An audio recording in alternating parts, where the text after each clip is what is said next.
Welcome back to another GTN Coach's Corner, where we answer your questions. Remember, you can leave your questions below this video or any of our videos. Use the hashtag GTN Coach's Corner, and we could be answering yours next week. What are we discussing today, Mark? We are discussing injuries and illnesses in training. Yeah, we got a whole bunch of questions all on pretty much the same topic, and we're going to try and dive into a little bit because this is something that, well, it affects everyone at some point, doesn't it? Definitely, yeah. So let's dive straight in with first one from Tisalco4711. A general rule of thumb is to not increase the weekly training volume by more than 10% to avoid injury. How strict should I be with this after a break in training through lack of motivation or time, specifically not injury?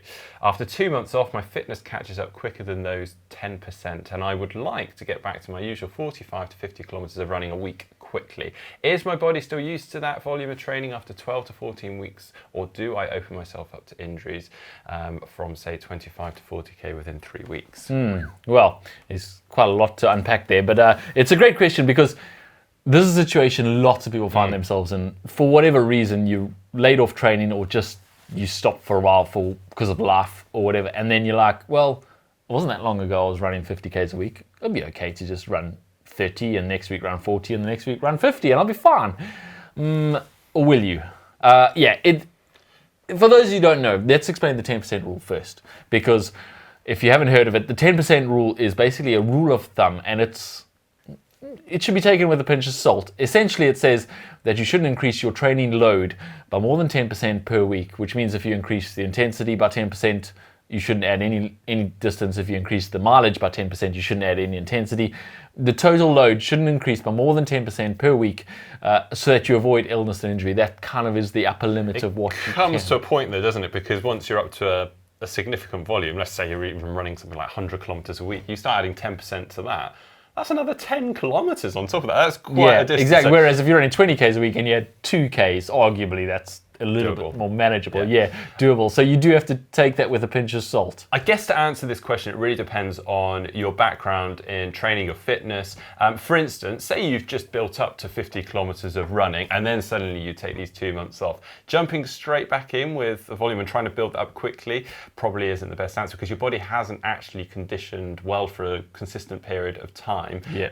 Whereas if you'd built up to that distance, you've been running 40 to 50 kilometers for weeks, months on end, then you could probably get away with building up your distance a little bit quicker than had you not. Yeah, this is because your musculoskeletal system, if you've been doing this for months and years, the same 50 kilometers a week or so, it's well adapted to that. And you're not going to lose that very quickly. It'll take a while for you to lose that. Whereas if you've just built up for the first time, that you haven't really got that depth of fitness. The other thing is obviously the length of the layoff. 2 to 3 weeks, you're only looking at losing aerobic conditioning. You haven't lost any of that musculoskeletal adaptation to your training. You can get back to it pretty quickly. As soon as your aerobic system is adapted, you'll be fine. Whereas if you're off for 2 to 3 months, your musculoskeletal system is also detrained quite significantly, and that also takes a lot more time to build back. So if you've taken 2 to 3 months off, which this question asker has, you do actually have to back it right off, and you should not push that 10% rule. I would start very conservatively and build up slowly because you don't want to risk niggles or injuries because then you laid off again and you're even further behind. I mean, a general rule of thumb for myself, if I have anything more than 2 weeks off, I always give myself a week where I just kind of lightly reintroduce running, even if I think I can step it up quite quickly. Mostly because running is impacts you. You're feeling the stresses through your body more so than the other sports. And also, where you have that time off, things just tighten up. You feel uncomfortable when you start back running. So just give yourself definitely a period of time just to ease back in. Yeah, I think the danger always falls 2 to 3 weeks later, where you feel like, right, I'm back into my running, and then you just jump up 20% or 30%. That's when you need to go, okay, 10% rule for a few weeks, because that's where people get it wrong. Cool. Okay, next question.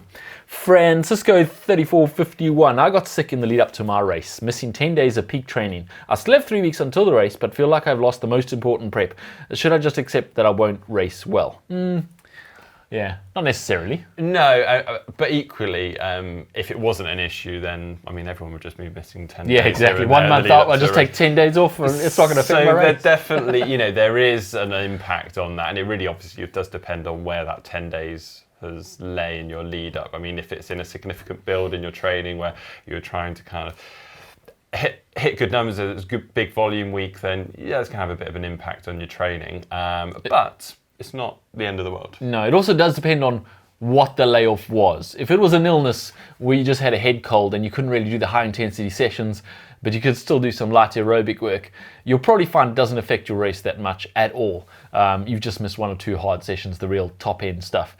Whereas if it was a proper illness and you spent 5 days in bed and you lost 3 kgs of body mass and you couldn't, then maybe it's time to adjust your expectations on that race. Definitely. Yeah. I think one of the things with this is don't try and compensate for what you missed. So if you do come back from the injury, you've got 3 weeks into your race, don't try and cram in that training you missed or those hard sessions that you missed, because those will do you more harm than good. You won't actually get to the race any better. You're better off just getting back to waking up your body rather than trying to fit in the training you missed. Yeah, right. Next question from Tim does try 5430. What is the best way to make up training that I missed? Should I make my longer runs longer or add some efforts in my harder sessions? I don't mind doing more and have time to, but don't know what is the best way to add the missed training back in. In brackets says, I missed nearly 2 weeks of training because of a work trip and illness. I'm training for a half distance. So quite a similar question, isn't it? Yeah, it is. Different tactic though. He's definitely going to make up that training, which is exactly what we just said don't do. And yeah, that is the rule. Don't try and make up what you've missed. Don't add more to your long run. Don't add more intensity. Don't do extra reps in your high intensity thing. I know the temptation is this is the volume that I'm supposed to get in the 12 weeks leading up to the race, and therefore if I get it all, if I do extra at the end, I'll still have done everything I was supposed to do in the lead up to the race.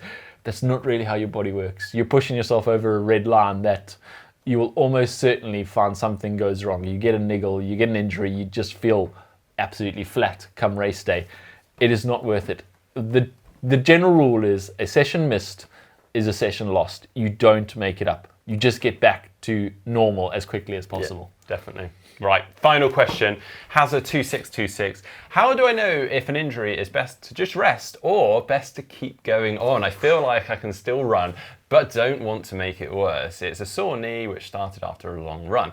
I know I should probably just rest, but don't want to be overreactive. Everyone has niggles, right? If I rest, how do I know when it's ready to go again? If it doesn't hurt walking around, is it better or should I just keep resting? And for how long? Wow, yeah. Just keep going, lots of questions. Clearly they're having a niggle with their knee and they don't know what to do. This is common, I think. Our camera operator's nodding. Was it your question? Are you Hazard 2626? Yeah. It is a difficult one to answer because all injuries are different, and not having a medical diagnosis, we can't really say whether it's going to get worse or better if you rested, and also whether it needs some kind of rehab or whatever. Some injuries you can actually just keep going on and they will ease up. Others do need complete rest, and that would actually be my first protocol. Go to a professional, a physio or a doctor, and get a definitive diagnosis. Once you know what you're dealing with, then it's easier to work out the plan on how to deal with it. I definitely are on the side of caution more so, and probably a little bit overreactive. And I'm going to be here because I don't want you sending lawyers after us for advising anything otherwise. But I would say if you've got a niggle, there's a reason for that niggle, so you need to figure out why that is. If you keep on training, yes, okay, it may go, but the chances are you're going to end up with some imbalance or some other injury as a result of you just trying to compensate and get rid of that other injury. So yeah, you could have a niggle in your knee and you don't even realize you're compensating, but you mess up your hip because you were kind of limping, but you didn't realize you got rid of the knee pain, but now you got a hip pain. It's not worth it. Go get it diagnosed by someone who knows what they're talking about, a physio or someone similar, and make sure you know what you're dealing with. They might say to you, it's just a bit of inflammation. As long as you keep going easy, you can keep going. Or they might say, right, you need to stop running for a while, do some cross training, do something else. The general response to niggles is, I'll just keep going until it's really bad and I have to stop. The right response is to treat every niggle like it's really, really serious until you're 100% sure that it's not. So rest, get it diagnosed as if like this niggle might be the end of my running career, because in 2 weeks' time you might realize that's fine, you didn't do any damage. Whereas if you do the opposite, generally do as we say, not as we do. Yeah, well, I can see Belinda now actually booking in a physio appointment on her phone. Anyway, thanks ever so much for the questions using the hashtag GTN Coaches Corner. Leave more in the comment section down below any video, and we'll be answering them in a future video. Thanks for watching. tuning in. See you next time.